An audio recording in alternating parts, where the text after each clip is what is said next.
11월부터 우리가 위드 코로나 시대가 되었죠. 많은 제약이 풀어졌습니다.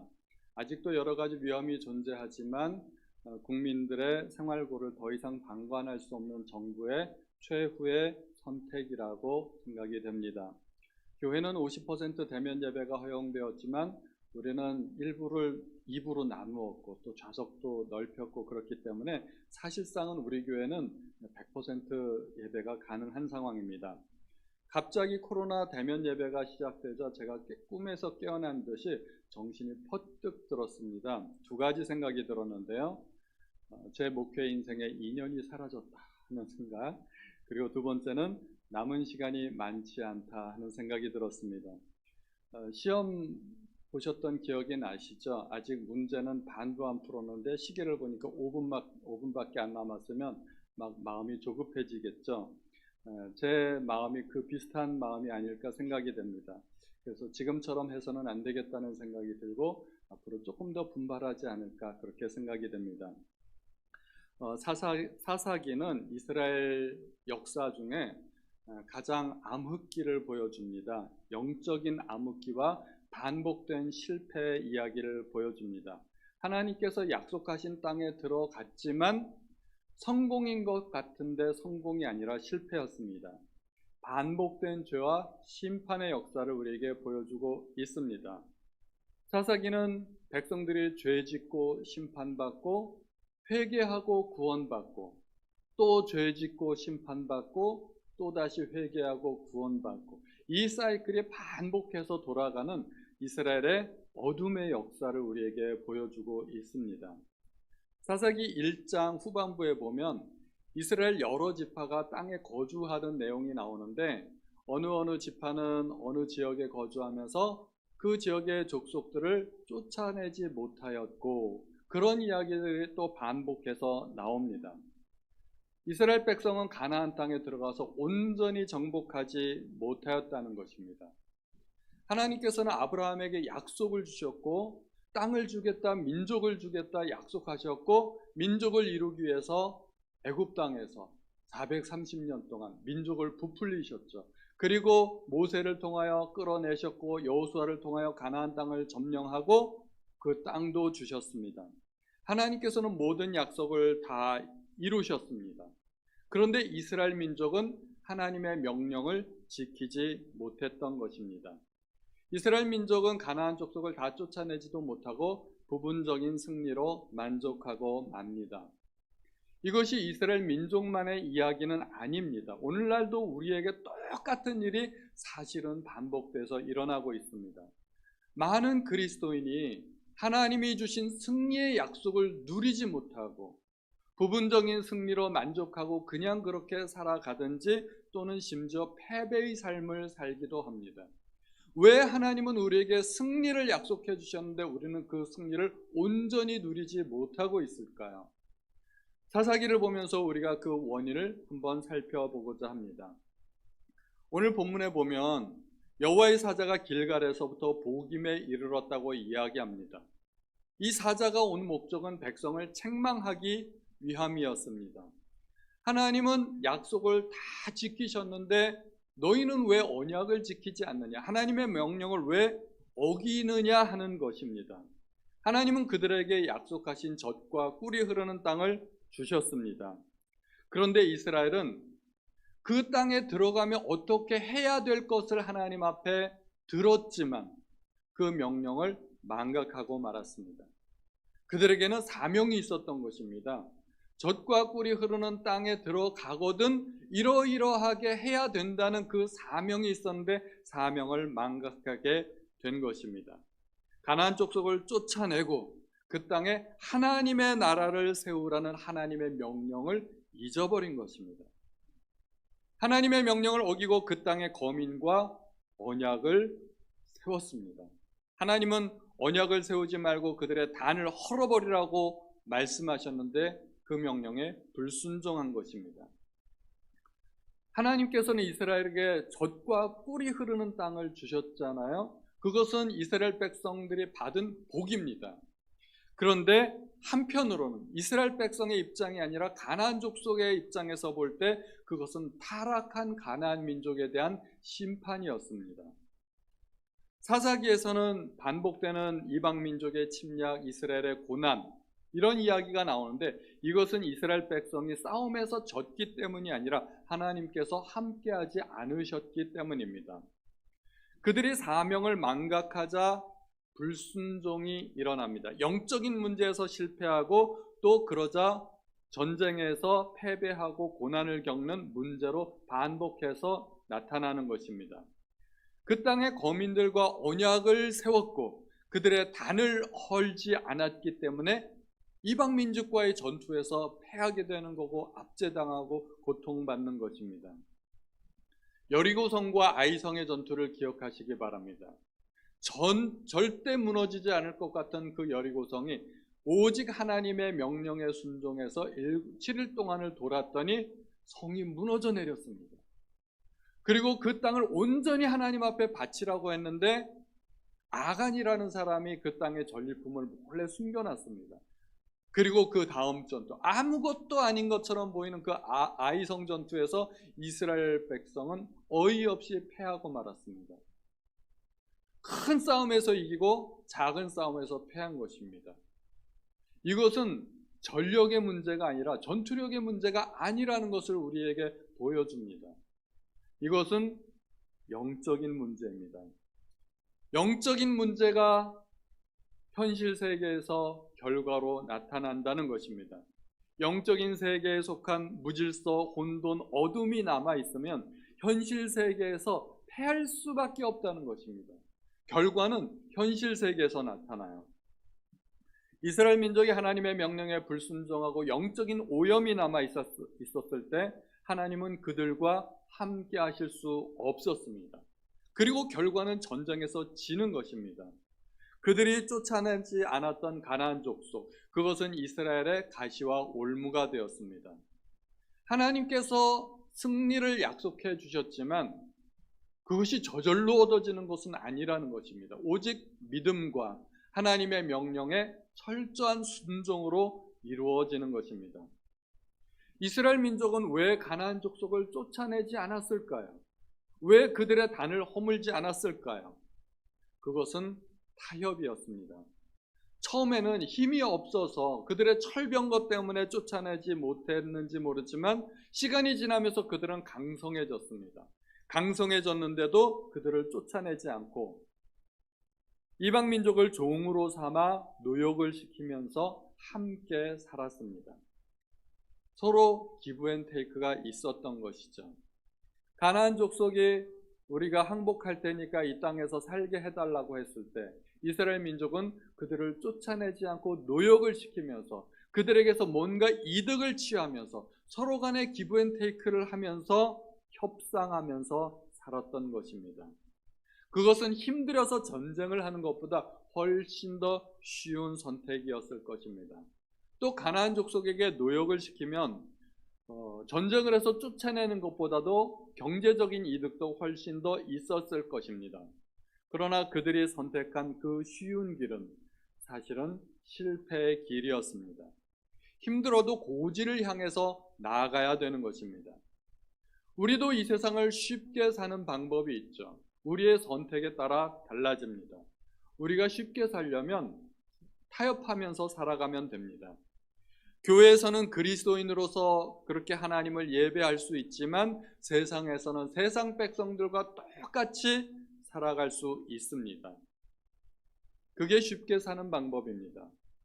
우리가 그리스도인이 된다는 것은 무엇을 의미할까요? 그것은 주님께서 가신 그 십자가의 길을 우리도 간다는 것입니다. 그 길은 좁은 문, 좁은 길입니다. 주님께서는 마태복음 7장에 좁은 문으로 들어가라 멸망으로 인도하는 문은 크고 그 길이 넓어 그리로 들어가는 자가 많고 생명으로 인도하는 문은 좁고 길이 협착하여 찾는 이가 적음이라고 말씀하고 있습니다. 그런데 우리는 주님을 따른다고 하면서 넓은 길로 가고 싶어 해요. 주님은 좁은 길로 가셨는데 우리는 신앙생활도 쉽게 하고 싶어 해요. 남들이 가는 길 그냥 우리도 아무런 문제 없이 쉽게 넓은 길로. 가고 싶어 하지 않나요? 우리가 선택만 한다면 얼마든지 우리도 신앙생활 쉽게 할 수 있습니다. 주일 예배만 잘 드려도 우리는 그리스도인이라는 타이틀을 유지할 수 있습니다. 굳이 새벽 예배 안 나와도, 굳이 금요 예배까지 안 드려도, 굳이 말씀 묵상 안 해도, 굳이 하나님 앞에 나와서 부르짖으며 기도하지 않아도 우리는 얼마든지 내가 하나님의 자녀라고 이야기할 수 있습니다. 그리고 천국에 들어갈 확신도 있습니다. 얼마든지 우리는 그렇게 쉽게 신앙생활 할 수 있습니다. 세상에서는 세상 사람들이 살아가는 모습 그대로 그들 속에 섞여서 티내지 않고 살 수 있습니다. 그 길은 편한 길입니다. 쉬운 길입니다. 그들처럼 성공을 추구하고 오직 경쟁에서 이기는 것만을 목표로 삼고 최선을 다해 열심히 살아갈 수 있습니다. 그렇게 하면 우리 자녀들도 좋은 대학 갈 수 있고 좋은 직장 얻고 사회적인 지위와 재물도 얻을 수 있습니다. 그런데 그렇게 살아가다 보면 내가 누구인지를 망각하게 됩니다. 하나님께서 주신 사명도 망각하고 하나님께서 왜 복을 주셨는지도 잊어버리게 됩니다. 결국 사사기의 역사가 우리의 삶에서 그대로 재현되는 것입니다. 영적으로 실패하게 되고 결국은 인생의 실패로 이어지게 될 수밖에 없다는 것입니다. 타협하며 살아간다고 해서 하나님을 버리는 것이 아닙니다. 타협한다고 해서 하나님을 사랑하지 않는 것이 아닙니다. 타협한다고 해서 하나님을 믿지 않는 것이 아닙니다. 하나님을 여전히 사랑합니다. 여전히 하나님에 대한 믿음이 있습니다. 그런데 교회 문턱을 나가서 세상 속으로 들어가게 되면 그들과 똑같은 모습으로 그들의 원칙을 지켜가면서 살아가는 것입니다. 세상과 버타는 것이며 또 양다리 걸치는 것입니다. 그래서 야고보 선생은 이렇게 이야기하죠. 가늠한 여인들아 세상과 벗된 것이 하나님과 원수됨을 알지 못하느냐. 그런즉 누구든지 세상과 벗이 되고자 하는 자는 스스로 하나님과 원수되는 것이니라. 우리 뜻대로 안 된다는 겁니다. 우리는 양다리 걸치고 싶은데 세상에 한 다리를 걸쳐 놓는 순간 하나님 쪽에서는 원수가 된다는 거예요. 양다리는 불가능하다는 것입니다. 우리가 하나님을 믿는다 하면서도 왜 세상과 벗하고 싶을까요? 그 길이 안전해 보이고 그 길이 쉬워 보이고 편해 보이기 때문입니다. 싸우지 않아도 괜찮기 때문에 그렇습니다. 세상의 가치관을 거부하기 위해서 세상과 맞서 싸우기 위해 힘들게 노력하지 않아도 되기 때문입니다. 얼핏 보면 그것이 마치 평화주의자들의 길인 것 같습니다. 그리고 실제로 다른 종교에서는 평화라는 이름으로 서로 타협합니다. 그래서 종교다원주의, 종교혼합주의가 유행하기도 합니다. 그러나 우리에게 정말 양보할 수 없는 진리가 있다면 어떻게 나도 옳고 너도 옳고 서로가 옳다고 그렇게 이야기할 수 있을까요? 양보할 수 없는, 타협할 수 없는 진리를 우리가 가지고 있다면 절대 종교다원주의, 혼합주의 이런 것은 우리가 용납이 안 되는 겁니다. 그래서 기독교는 좀 욕을 많이 먹죠. 독선적이라고 배타적이라고 욕을 먹는데 그럴 수밖에 없어요. 우리가 가진 진리의 생리가 그렇습니다. 그것만이 오직 유일한 진리이기 때문에. 타협의 결과는 어떻게 됩니까? 우리가 읽었던 2장 2절에 보면 그러므로 내가 또 말하기를 내가 그들을 너희 앞에서 쫓아내지 아니하리니 그들이 너희 옆구리에 가시가 될 것이며 그들의 신들이 너희에게 올무가 되리라 하였노라. 처음에는 쉬운 길을 선택했는데 그것이 대대손손 이스라엘의 가시와 올무가 되었다는 것입니다.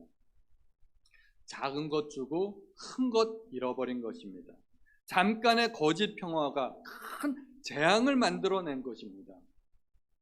예수께서는 화평을 주러 오신 것이 아니고 도리어 분쟁하게 하려 하심이라고 말씀하십니다. 내가 세상에 화평을 주려고 온 줄로 아느냐? 내가 너희에게 이르노니 아니라 도리어 분쟁하게 하려 함이로다. 우리는 세상에 성공주의, 출세주의, 물질 만능주의, 이기주의와 맞서 싸워야 됩니다. 세상의 철학과 거짓된 속임수에 속아 넘어가면 안 됩니다. 모든 세상 사람들이 그렇다고 말을 해도 우리는 하나님의 말씀에 귀를 기울여야 됩니다.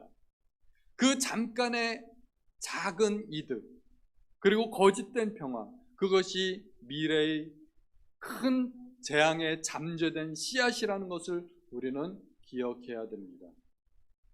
이스라엘 민족이 실패한 또 하나의 원인은 신앙이 전수되지 않았다는 것입니다. 사사기에 나오는 실패는 일회성의 실패가 아니라 반복된 실패입니다. 실패해서 징계받았는데 또 실패하고 또 실패하고 시간이 지나가면 잊어버리고 또 실패합니다. 부모가 실패했으면 자녀들은 실패하지 말아야 되지 않을까요?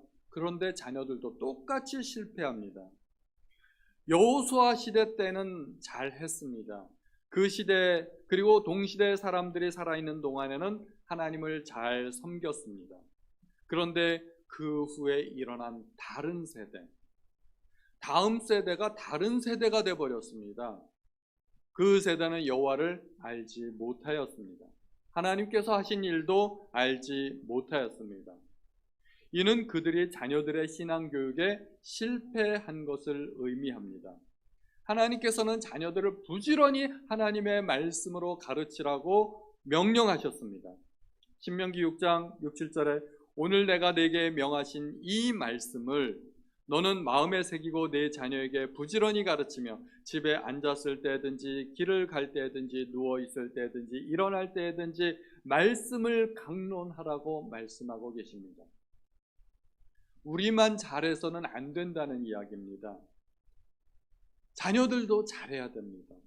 자녀들의 참된 성공을 원하신다면 우리 자녀들에게 하나님의 말씀을 가르쳐야 됩니다. 우리 부모 세대는 참 신앙이 좋은 세대였습니다. 저희 부모님 세대. 일제강점기에 우리나라는 일제에 모든 것을 다 빼앗겨 버렸습니다. 그래서 바닥부터 다시 시작해야만 됐습니다. 1945년 해방은 되었지만 우리는 가진 것이 너무 없었습니다. 그래서 그야말로 밑바닥부터 다시 시작했습니다. 그렇게 일어나는가 싶더니 5년 만에 또 6.25 동란을 맞이하게 됩니다. 우리 대한민국은 완전히 전쟁의 폐허가 되었습니다. 잿더미 속에서 우리나라는 또다시 처음부터 다시 시작해야만 했습니다. 그 당시 우리나라는 외국의 원조 없이는 살 수 없는 최빈민 국가에 속했습니다. 아프리카에 있는 어느 나라보다도 대한민국이 더 가난했습니다. 그 상황 속에서 우리 부모님들은 맨바닥에서 오직 하나님만 바라보고 부르짖었습니다. 그리고 그것이 신앙이 되어서 7, 80년대 교회의 대부흥을 이루게 되었습니다. 교회 부흥은 경제 도약으로 이루어졌고 세계에서 유례를 찾기 힘든 교회 부흥과 경제 부흥을 이루게 되었습니다. 그래서 사람들은 한강의 기적이라는 말도 합니다. 그런데 우리 부모님들은 신앙이 좋았지만 한 가지 약점이 있었습니다. 그 신앙은 기복신앙이었다는 것입니다. 그 당시는 살기가 너무 힘들었던 시대였기 때문에 어떻게든 먹고 사는 것이 복이라고 생각을 하게 되었습니다. 그래서 자녀들이 사회에서 성공하고 물질적으로 잘 사는 것이 복받는 것이라고 생각하게 되었던 것입니다. 물론 다는 아닙니다. 다는 아니지만 우리 윗세대, 우리 부모님 세대에서는 그런 경향들이 어느 정도 있었던 것입니다. 그래서 자녀들이 하나님 앞에 헌신하고 신앙적으로 바로 서기보다는 교육을 중요하게 생각해서 어떻게든 잘 가르치고 남들보다 뛰어난 사람으로 만들고자 했던 것입니다. 대한민국의 교육열은 우리도 잘 알고 남들도 잘하지 않습니까? 세계적으로 인정해 주는 것이 대한민국의 교육열입니다. 그러나 그 훌륭한 교육열의 이면에는 그런 부분이 있었던 것입니다. 세상 사람들은 당연히 그렇게 생각할 수 있습니다. 그러나 그러한 사상이 교회의 울타리를 넘어서 교회 안까지 들어오게 된 것이 문제입니다. 제가 예전에 어느 선교단체 간사님 이야기를 들어보면 그 선교단체에서 잘 훈련받은 명문대학 학생이 있었습니다. 너무 훈련을 잘 받아서 이 학생이 이제 졸업하고 해외 선교사로 헌신하게 되었습니다. 이 학생의 부모님은 큰 교회 장로님, 권사님이셨습니다. 이 학생이 졸업 후 자기가 선교사로 헌신하게 되었다는 뜻을 밝혔을 때 이 장로님, 권사님은 눈물을 흘리면서 꼭 그렇게까지 해야 되겠니 하고 간곡하게 만류를 했다고 합니다. 자녀가 세상에서 성공하는 것만으로 충분하고 그것이 복이라고 생각했던 것입니다. 기복신앙과 기독교 신앙의 가장 큰 차이는 복에 대한 생각이 아닐까 합니다. 기복신앙에서는 복 자체가 목적입니다. 그리고 그 복은 누리기 위해서 존재하는 것입니다. 그러나 우리 기독교 신앙에서는 복은 사명을 위한 도구에 지나지 않습니다.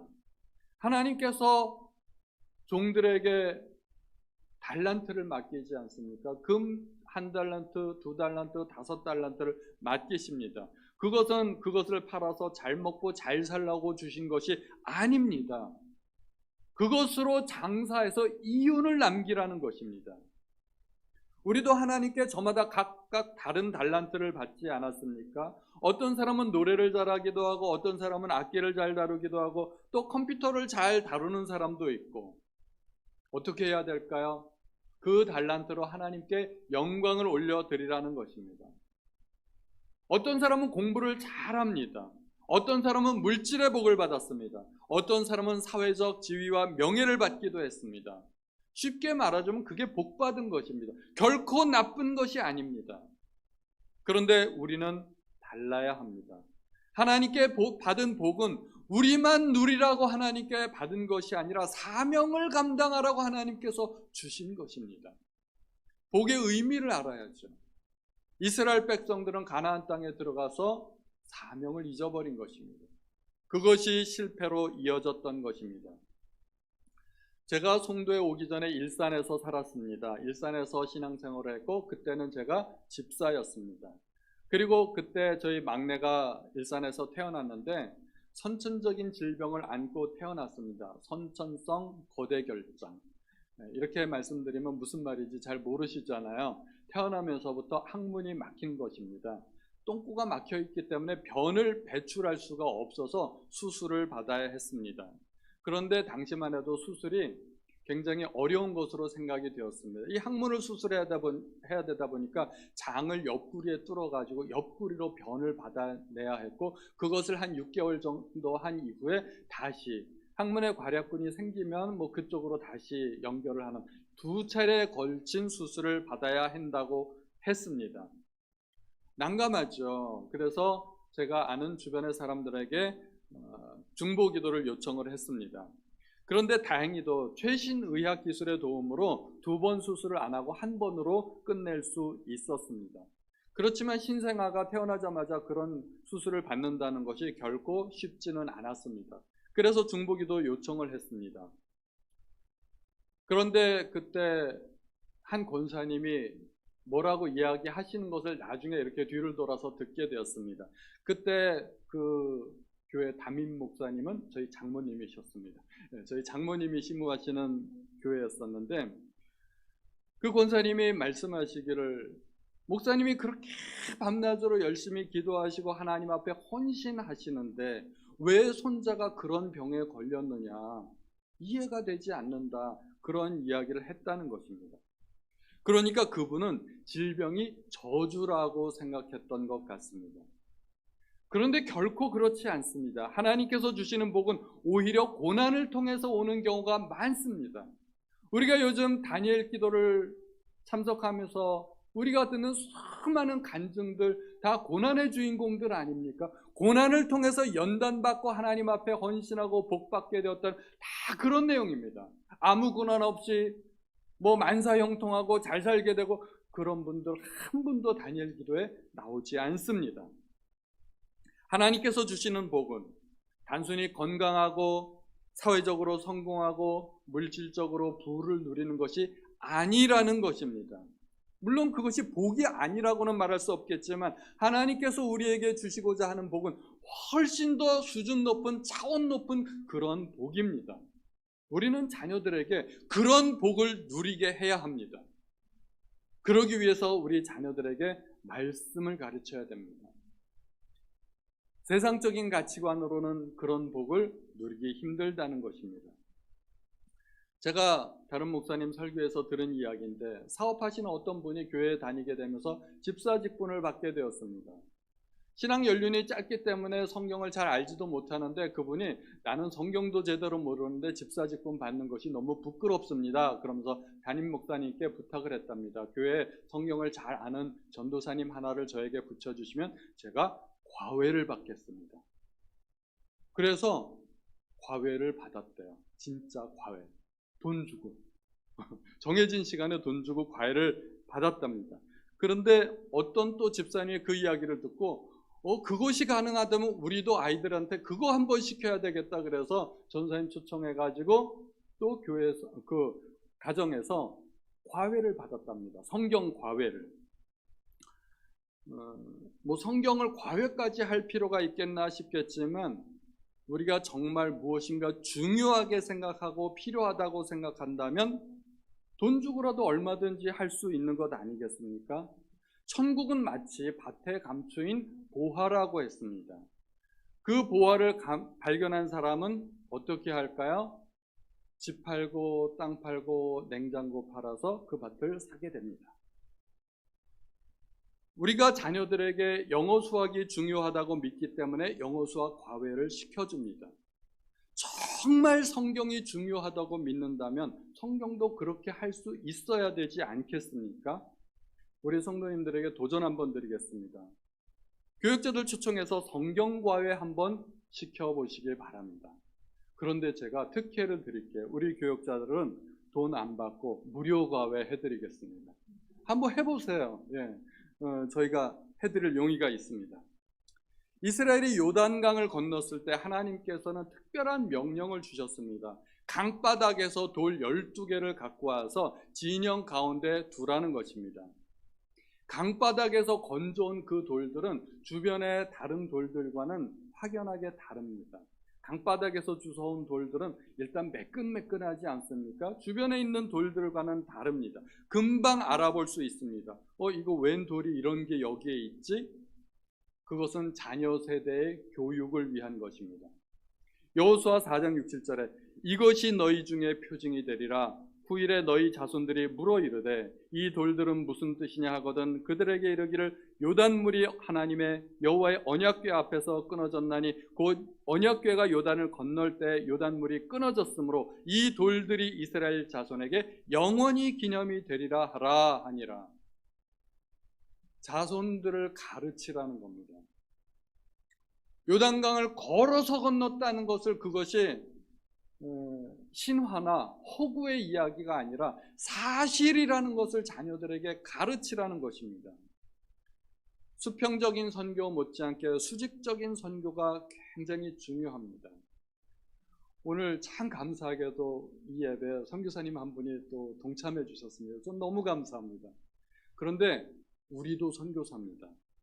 수평적인, 외국에 나가서 말씀을 못 전해도 우리 자녀들에게 수직적인 선교가 가능하다는 것입니다. 자녀가 소중한 줄 알면 하나님의 말씀을 올바로 믿는 법을 가르쳐야 됩니다. 자녀들에게 신앙을 심어주기 위해서 부모님들은 신앙의 모범이 되셔야 됩니다. 그리고 자녀들에게 주일 예배의 중요성을 알려주어야 됩니다. 지금도 이스라엘 사람들은 안식일을 지키기 얼마나 노력을 많이 하는지 몰라요. 안식일에 일 안 하려고 토요일날 할 수 있는 일들은 다 해버리고, 그들에겐 금요일이죠. 그리고 안식일은 일 안 합니다. 주일은 주님의 날이죠. 내 날이 아니고 내 시간이 아니라는 것을 우리도 알아야 되고 자녀들에게 그렇게 가르쳐야 됩니다. 철저하게 하나님의 날을 지키는 법을 가르쳐야 됩니다. 무슨 약속이 있어서 빠지고 행사 있어서 빠지고 시험이 있어서 빠지고 그렇게 주일을 빠지기 시작하면 그것은 타협이죠. 신앙생활 쉽게 하는 겁니다. 물론 주일 한번 빠졌다고 뭐 지옥 가겠습니까? 돌 맞겠습니까? 그런 일은 없습니다. 그러나 그렇게 타협하면서 한 걸음 한 걸음 무너지기 시작하면 신앙이 전수되지 않는다는 것입니다. 우리 자녀들에게 하나님 중심, 교회 중심의 삶을 알려주어야 됩니다. 교회 안 나오도 얼마든지 개인적으로 성경 읽고 기도할 수 있죠. 유튜브 보면서 예배 드릴 수 있죠. 그렇게 해보셨더니 어떻게 되던가요? 잘 되던가요? 잘 안 되지 않습니까? 저는 교회 없이 신앙생활을 한다는 걸 제 머릿속에서는 상상이 안 돼요. 하나님 중심 맞죠.